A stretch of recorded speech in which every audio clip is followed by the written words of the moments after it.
இப்போது கருவேப்பிலை கொத்தமல்லி சட்னி எப்படி அரைக்கிறதுன்னு பார்க்க போகிறோம். முதல்ல அடுப்பில் சட்டியை வைக்கிறோம். சட்டியை வச்சு கொஞ்சம் நல்லெண்ணெய் ஊற்றுறோம்.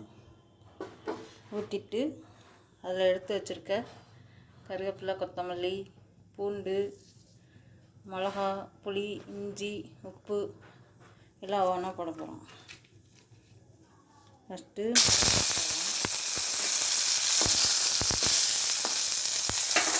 மிளகா வதங்கினோடனே கருவேப்பிலை போடுறோம்.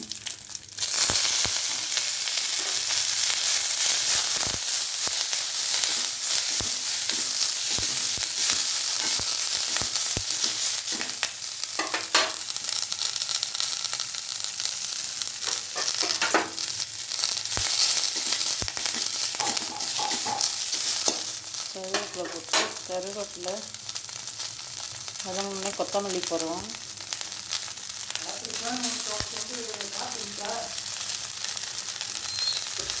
கருவேப்பிலை வதங்கினோடனே கொத்தமல்லியை போடுறோம்.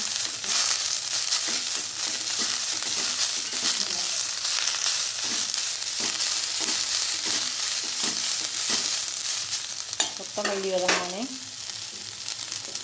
பூண்டு, இஞ்சி எல்லாம் போடுறோம்.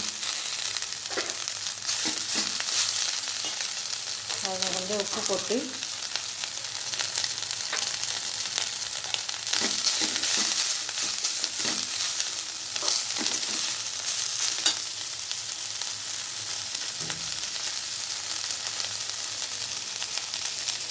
அரைச்சி எடுத்தால் கொத்தமல்லி சட்னி ரெடி.